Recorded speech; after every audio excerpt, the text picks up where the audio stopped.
This is News Today with WDW News Today. I'm Tom Corliss of WDWNT.com. Please like this video, subscribe, and hit the notifications bell to make sure you never miss the latest from the Disney theme parks all around the world. But here now the news for September 18th, 2023.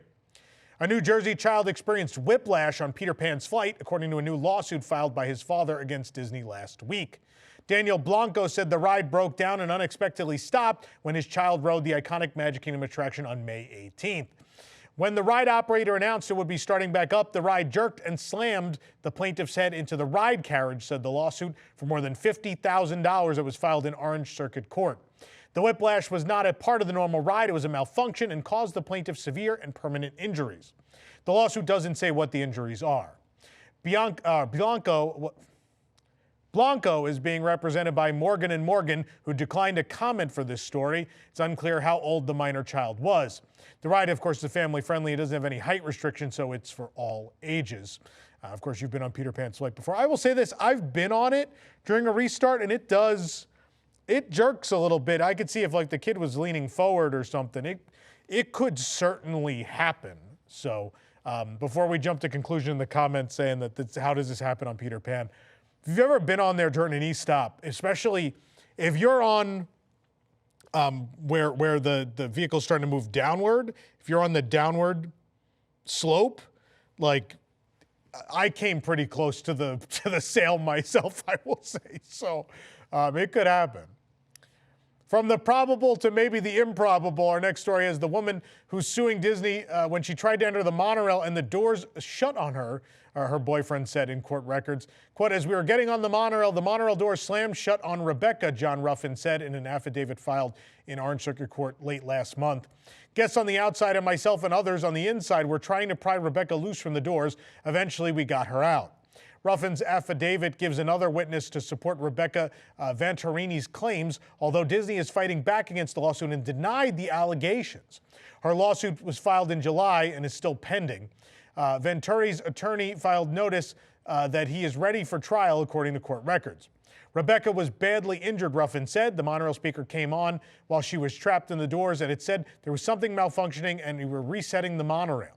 A uniformed Disney cast member did nothing to help us get Rebecca out, Ruffin said in the affidavit. Venturini's lawsuit said it took 5 men to free her after the monorail doors at Epcot shut on her without any warning, trapping her.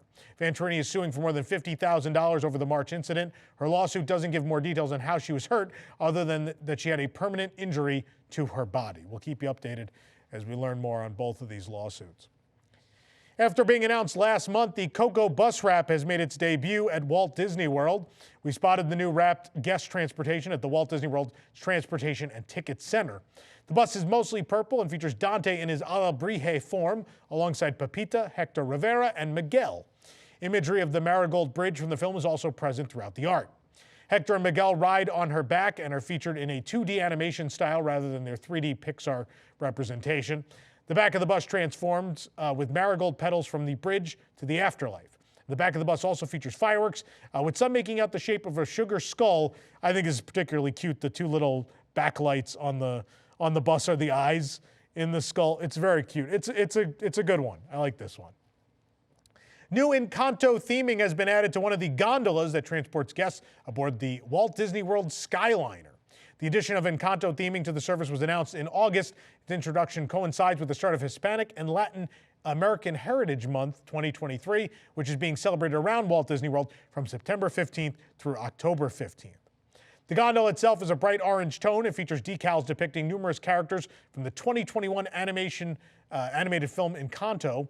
One wide window has been covered by a see-through depiction of Bruno standing in front of a vivid blue door of the Casita Madrigal. He's wearing his iconic green ruana as he displays a rat in his hand. The other window side of the gondola displays Antonio Madrigal in his bedroom, which he transformed into a lush tropical forest inhabited by several species of animals. Pico sits on his shoulder as other toucans fly around the frame, and they're joined by additional birds and butterflies, while the Chispy the capybara peers over the Disney Skyliner branding. And a decal depicting the Madrigal sisters appears on the window opposite the gondola doors. Mirabel appears with folded arms in front of Louisa, who is displaying her gift of immense strength by flexing her arms.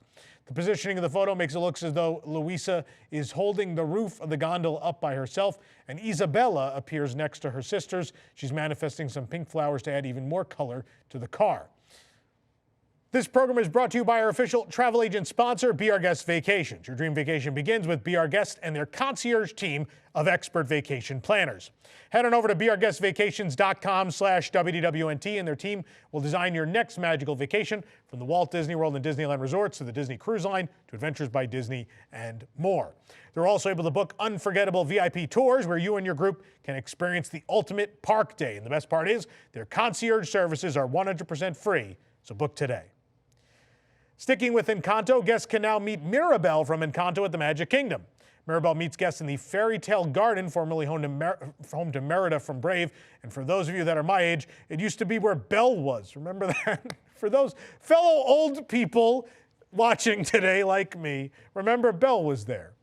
The Fairy Tale Garden gates are painted with the Madrigal family mural, and orange walls with butterflies are to the sides. Mirabel will meet intermittently between 9 a.m. and 4 p.m. daily. And inside, the stone table has been removed from the courtyard and stanchions have been set up, creating a larger queue space. On one stone wall is a group of framed images of the Madrigal family in front of their doors. The Madrigal family tree is in a pink frame. Banners resembling each character's glowing door line the meet and greet space, and vines of pink flowers spill over the walls. Bruno's banner is partially hidden behind some plants, very fittingly. And the family's candle is in a small alcove near Abuela's banner. Mirabel is in her classic white blouse, blue skirt, and green glasses. Her blouse and skirt are embroidered with images representing the family. You can watch our video of the meet and greet right here on the channel. Bruno as well has exited the walls of the Casita Madrigal and has arrived at Walt Disney World. The character from Encanto made his debut in the Disney Adventure Friends Cavalcade on September 15th to coincide again with the start of that Hispanic and Latin American Heritage Month. The parade banner at the front of the parade has been updated to reflect the park's celebration of the month as well, and several other characters have been added to the lead float from other Disney stories. Miguel and Elena of Avalor ride up front on the lead float. Bruno wears his iconic green ruana and waves from above. Jose and Panchito ride on the back of the float. Disney Adventure Friends Cavalcade is performed at least once daily, typically at 5:10 p.m. Eastern. It commences in Frontierland and ultimately runs down Main Street. The show debuted as part of the 50th anniversary of Walt Disney World in 2022 and features the most characters of any cavalcade ever. It is the one holdover. Cavalcades were introduced during the COVID era, and this is the one that stuck, and people really, I think it's great. It's a cute little thing. It's worth seeing, and they keep updating it all the time, which is nice. After teasing a new magnet a week ago, Walt Disney World has officially announced the Oswald the Lucky Rabbit annual pass holder magnet will be available at Epcot soon. The magnet's D-shaped border is a sparkly silver in honor of the Disney 100 celebration. Oswald is in the center wearing his blue shorts, and Walt Disney World annual pass holder is around the edge. The magnet will be available at the Creation Shop from September 20th to October 23rd while supplies last. Disney provided a first look at the new Epcot Reimagined merchandise collection, which is coming soon to the Creation Shop. It'll be first released during the annual pass holder shopping event, which is in a few days. The Epcot Reimagined woven shirt and fashion top feature various characters from Epcot: Remy, Groot and Star-Lord, Olaf, Nemo, and Crush, and of course, Figment. The collection includes a matching Loungefly ear headband and a Dooney & Bourke handle tote bag. The Dooney & Bourke collection will also include a tote bag and a crossbody. The Epcot Reimagined Spirit Jersey features the same characters and design elements, paying homage to Epcot attractions and experiences. These include a sim car from Test Track, the X2 Deep Space Shuttle from Mission Space, World Showcase Pavilions, the entrance fountain, and the monorail. The same elements are featured on a gray t-shirt. The Epcot logo is on both the front and back of a new zip hoodie. It also features Mickey Mouse. The collection will include a Spaceship Earth light-up figurine. It lights up in an array of colors, and the white base features the Epcot logo and designs reflecting the park's 4 neighborhoods. It is the same exact mold as that 40th anniversary figure that was released last year, but without Figment on the bottom. And lastly, the Epcot Reimagined Mystery Pin Set is already available. It features Epcot characters plus Stitch for some reason with pavilion logos. No offense, Jake, just Stitch doesn't really have a place in Epcot. That's not his park. I don't know. It's just weird. What was that? Okay. It's okay? All right. Jake said it's okay. We can move on, everybody. He's always with you in your brain and heart, but now you can take him on the go as a number of new Figment phone cases have debuted at Walt Disney World. The phone cases have been released alongside a new headphone case and an ornament that depicts the beloved purple dragon. We found this all at Epcot. The Figment Pondering phone case is $34.99. The ornament is $19.99. The headphone case is $19.99. The Figment Let Your Imagination Fly phone case is $34.99. And the Figment Imagination phone case is $34.99. Those are awesome and mighty phone cases. Walt Disney World Resort has shared new art for one of the offerings planned for Disney Jollywood Nights at Hollywood Studios this holiday season, titled Holiday Fiesta in La Calle. As depicted in the art you're looking at now, Holiday Fiesta in La Calle will be one of the entertainment offerings at the new nighttime celebration. Located on Commissary Lane, guests will find a holiday street fair featuring Latin holiday music and musicians playing along the walkways. Warm lighting and colorful decor will fill the street as guests sip drinks and enjoy treats inspired by Latin holiday traditions. Of course, Jollywood Nights is a separately ticketed event that will take place from 8:30 p.m. to 12:30 a.m. on select nights between November 11th and December 20th of 2023. So far, only the first night is sold out.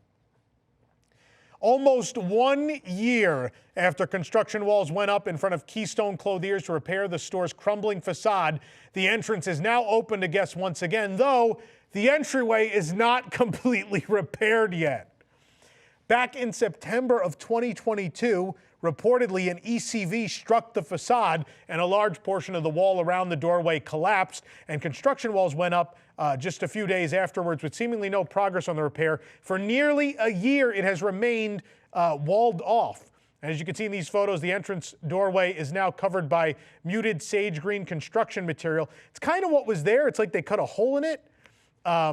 It could be the same thing that was there. They could have put a new one. But regardless, what they've done is they've carved out an entranceway and they've reopened the door. So you can go in and out of this entranceway now, but there is still damage to be repaired to this facade regardless. You see there's still that the temporary wood paneling is still there. There's still a wood board up in another spot. Why is this taking so long? Why is it taking a year to find the necessary components to fix this doorway? Like between Imagineering and Central Shops and everyone at either WDI or Walt Disney World, how is this like this? This can't possibly be, there's gotta be another story to this, right? This is insane. A full year to fix a door. Disneyland was built in a year, right? I can't imagine what's going on. I'd love to know the whole story, but I just can't imagine why it's taking so long. Work on Island Mercantile at Animal Kingdom continues as another set of registers have been curtained off for removal. During a visit to the park on September 9th, we spotted the black curtained area where the former beaver-themed cash wrap was previously located. You know, I lamented about the impending loss of the beaver registers on a previous show. The curtains block any kind of view as to what's happening to the registers, though of course we assume they are being removed as they've removed other circular register stations in the store. There's still enough room for guests to walk around the curtain area, though the sides might be a bit of a tight squeeze with the nearby displays. The curtain goes all the way to the back on one of the walls behind the former register area, splitting the middle between two merchandise display shelving areas. The green beaver shelves are completely inaccessible to guests thanks to the curtain. Here's what the register looked like prior to the curtains going up. It was gorgeous, was it not? The camel room, meanwhile, of Island Mercantile was the most recent cash wrap area removed. In our last update, circle registers were covered by tarps, but now they are gone, and just a single rack of merchandise has replaced it for now.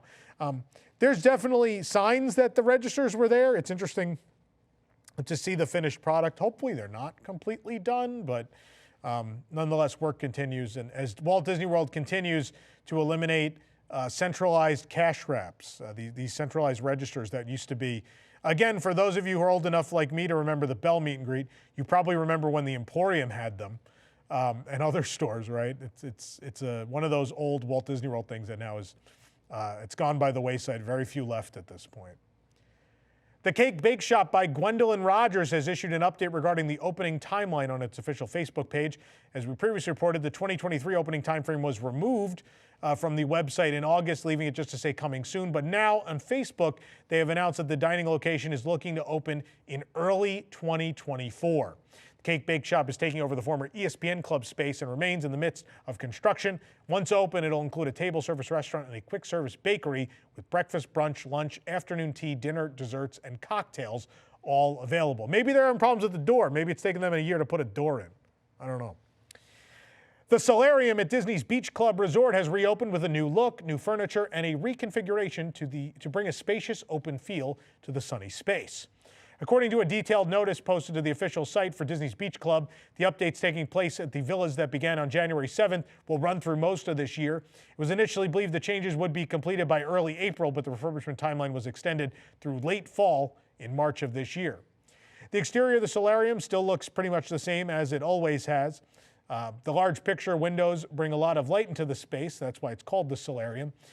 There is an entrance to the Solarium from the outside as well as one from the inside. This one lets out onto a small patio area, and up the walkway is the main entrance to the resort. From just inside the door, you can see that the patio and lush grounds are visible. And back outside, this entrance leads into the area in front of the Beach Club Marketplace, which the hallway to the Solarium is just to the right. Just inside, we see the original light fixtures, chairs, mirror, and sideboard all remain, although chairs received new sets of cushions. These benches and side tables are the same but have been painted, and the benches received new cushions and new pillows. The ceiling and walls all received a repaint while the Solarium was closed, and the chairs and tables to the right are new to the space. The rug in the center is new, and the old rugs around the edge of the room have been deep cleaned. The television and speakers are the same, and the television remains off-center on the wall. The couches received new cushions but are otherwise the same deep couches from the room before the refurbishment, and the wood frames were repainted. This sitting area in the corner has been reimagined with new furniture. On each side of the room, there's also new art. This piece has Donald and Daisy enjoying a romantic moment on the beach, and the painting on the other side of the room depicts Webby Vanderquack running to join Huey, Dewey, and Louie splashing in the water. What a great choice. These new pieces of art, of course, match the paintings found in the recently reopened lobby of the resort. Moving over to Disneyland Resort, the option to purchase a new Inspire key has been removed from the official website, meaning that all Magic keys are at least temporarily unavailable for people who do not already own them. The option to buy a new Inspire key has been replaced by an available for renewal only designation on Disneyland's website, meaning that Inspire keys for the time being, again, can only be renewed by those that have them.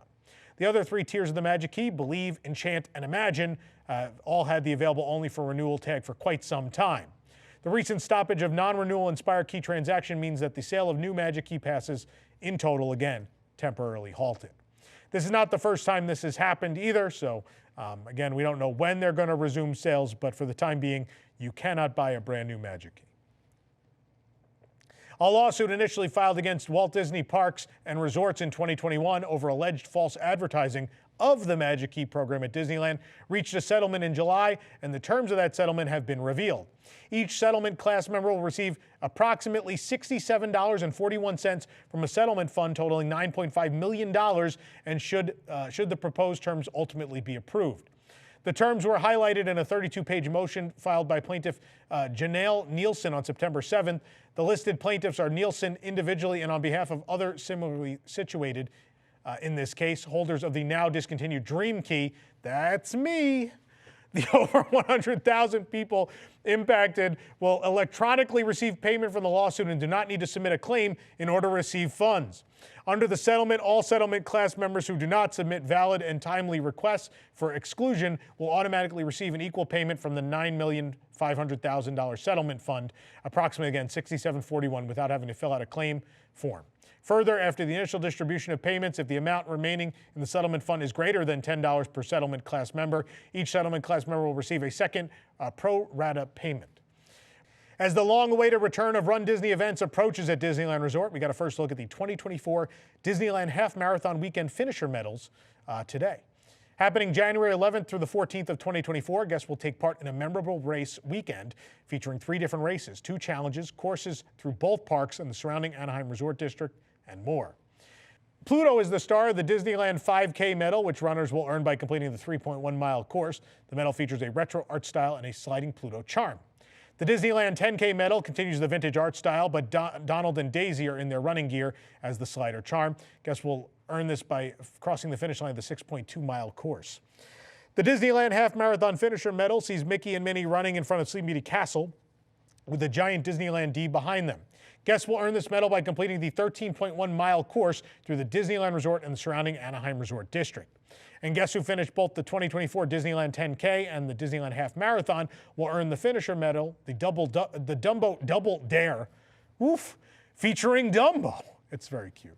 And runners who don't make it out to the parks can also participate in the Disneyland Half Marathon weekend virtually. Those interested can head on over to rundisney.com and learn more and register. The latest nighttime spectacular of Disneyland, Wondrous Journeys, had its final performance on August 31st, but many fans believed it was only leaving to make way for the seasonal Halloween and Christmas performances. But now sources suggest that the positively received new show is currently not set to return anytime soon, but instead, Disneyland Forever will be coming back to the skies above Disneyland Park. Of course, Wondrous Journeys debuted in January of 2023 as part of the Disney 100 celebration. The show featured exclusively the films from the Walt Disney Animation Studios, meaning no Pixar, Star Wars, or etc. It includes elements from every Disney animated film from Snow White all the way to Strange World. That includes Atlantis and Treasure Planet and Home on the Range, believe it or not. But the Disneyland Forever Nighttime Spectacular was introduced for the 60th anniversary of Disneyland in 2015. The show has seen a couple of final performances. The most recent was billed as the end of a limited time run. Now it seems the park will bring that show back one more time in 2024. We don't have exact dates per the rumor just yet. Sometime in early 2024 seems likely after Believe in Holiday Magic wraps up in January of 2024. As per usual, this is all rumor at this point. None of this is confirmed by Disney. It's just what people inside the company have heard at this point. It wouldn't be unlike Disneyland to hold Wondrous Journeys return for a time where they feel like they need it, and instead market the return of Disneyland Forever for the first time in a couple of years. On a recent visit to San Francisco Square at California Adventure, we spotted a new mural by the Baby Care Center that invites kids to grow with Baymax. The art can be found on the brick wall directly next to Child Services, also known as the park's Baby Care Center. The display features stripes of various shades of purple, pink, and red and encourages guests to grow together with the character in both English and Japanese. A ruler measuring from 1 foot to 7 feet tall is present on both sides, encouraging young ones to stand tall and check their heights. Everyone's favorite personal healthcare companion is also present in the art, lollipop in hand, ready to offer the kids for being good. The Coco Skull Sipper is now available at Disneyland Resort for Hispanic and Latin American Heritage Month, which officially began on September 15th. Disneyland Resort celebrates this Heritage Month and the Day of the Dead this fall with the limited time food menus. Plaza de la Familia at Disney California Adventure and a musical celebration of Coco are also part of the fun. The Coco Skull Sipper includes a fountain beverage or a specialty beverage for $1 more. The Skull Sipper is $24.69. You can find all the locations listed at DisneylandNewsToday.com. Guests will soon be able to immerse themselves in the Kingdom of Arendelle as the World of Frozen expansion at Hong Kong Disneyland is set to unfreeze its gates on November 20th. Representatives and executives recently shared an in-depth look at the new Frozen-inspired land in celebration of the park's anniversary, and local media were able to get a sneak peek of the expansion. And our friends at Disney Magical Kingdom blog posted a full walkthrough of the outdoor areas of the land in a new YouTube video, which you can watch on our website.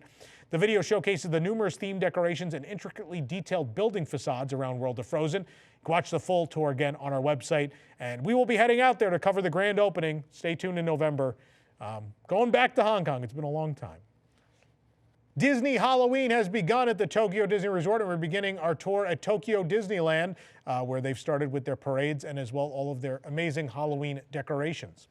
In front of the entrance to Tokyo Disneyland, the Mickey floral display has been transformed for Halloween, depicting Mickey as a vampire, complete with white fangs and a black cape. Even Tinkerbell is getting in on the Halloween spirit and is dressed up as a witch for her appearance on the Tokyo Disneyland entrance sign. I love it. Jack-o'-lanterns in beds of fall leaves are beneath the Tokyo Disneyland sign on each column, and an orange banner and purple banner featuring 40th anniversary jack-o'-lanterns and Halloween snacks are on the columns. Behind the entrance archway, special Halloween dream garland hangs across the balconies above. Of course, the dream garland, part of the motif of the 40th anniversary Dream Go Round. The pennants feature the Lonesome Ghost and the Disney Halloween 2023 logo. In World Bazaar, the giant Mickey jack-o'-lantern has appeared, ready to light up the night for Disney Halloween. The jack-o'-lantern sits on a pedestal with Disney Halloween on the front against a spider web, and the pumpkins at the back facing Cinderella Castle feature the 40th Dream Go Round logo. At night, of course, this all lights up from within. In the Castle Hub area, you'll find scarecrows, tombstones, and jack-o'-lanterns dotted across the landscape. There are even Mickey and Minnie scarecrows. Life-size figures of the lonesome ghosts in their hats and capelets lounge around one planter, and banners on the lamppost feature Mickey and friends dressed up for the season. Cinderella Castle is also lit up in orange and purple at night, very pretty. And adorable decorations featuring ghosts have taken over Toontown, including this sign on a walkway pointing to Pumpkin Street. The windows of these doors have been decorated with images of ghosts and jack-o'-lanterns with trick and treat above the doors, and this set of dumbbells on the ground are now jack-o'-lantern dumbbells. The ghost in a striped prisoner's uniform is trying to escape the dog pound, which has jack-o'-lantern decals, and cartoonish jack-o'-lanterns are found throughout the land. Outside the gas station is a pumpkin car with a bat hood ornament. And of course, in classic Tokyo style, you can buy a toy of this car this year to take home. It even has a Mickey jack-o'-lantern license plate. A string of Mickey and Friends as jack-o'-lanterns hangs between the gas station's columns. We also got to see the return of the Spooky Boo Parade. Although our sneak peek performance was modified due to high temperatures, nonetheless, you can watch this very cute parade, which includes a float dedicated to Splash Mountain, right here on our YouTube channel. The spooky season has also arrived at Tokyo DisneySea as Halloween theming and decorations now adorn all of the park's ports. Let's begin our tour in Mediterranean Harbor, shall we? Where the Halloween Harbor greeting has kicked off. All this will be happening September 15th through October 31st, of course, as part of Disney Halloween at Tokyo Disney Resort. In the harbor greeting, Mickey now appears alongside his friends, including Duffy and Shelly May, in Halloween attire. Mickey wears a festive orange and purple suit, a color palette echoed by Minnie, Goofy, Pluto, Duffy, and Daisy. And Donald wears a green and yellow suit with a jack-o'-lantern hat, while Shelly May wears a seasonal costume complemented with a sunflower. They greet guests from the water as the boat sails around Mediterranean Harbor. And it's a very cute float. It's covered in candy and jack-o'-lanterns and other Halloween paraphernalia. The characters comically interact with each other, wave at guests, and dance throughout the roughly 10-minute show, which you can watch in full, of course, right here on our channel. Tokyo DisneySea has received a festive facelift to coincide with the new Halloween greetings. The entrance to the park through Passaggio Miracosta has received a Halloween makeover. The 4D placed in the center of the entryway has received a new festive color scheme and is now flanked by jack-o'-lanterns on either side. Frightening jack-o'-lantern images have also been placed above the neighboring arches, with Halloween-themed Dream Go Round banners greeting guests once they pass by. Disney characters appear in jack-o'-lantern form underneath the structure, Mickey, Minnie, Donald, and Goofy being present, and numerous Halloween-centric character posters appear throughout the Mediterranean Harbor section of the park. This poster features Pluto eagerly looking at a candy version of Mount Prometheus, one of DisneySea's icons, the main icon, in fact. Halloween decorations even stretch to the American waterfront section of the park. This port of call, specifically its New York section, contains DisneySea's version of Tower of Terror. You'll also find cast members dressed as vintage New York City reporters with a bit of festive flair walking around and interacting with guests. It's all part of the Halloween fun at Tokyo Disney Resort. For the absolute latest on all these stories and all that didn't make it into today's show, be sure to check WDWNT.com and follow us on all your favorite social media platforms. You can support the entire team behind this show and others by joining the WDWNT Interglobe Society at patreon.com/WDWNT. Get access to exclusive content, discounted show and event tickets, and more. Special shout out to all of our WIGS members watching who make this show happen every week. For the worldwide leader in Disney Parks news, this is Tom Corliss saying, enjoy the rest of your today. Have a great, big, beautiful tomorrow. And now I'm going to take this phone call.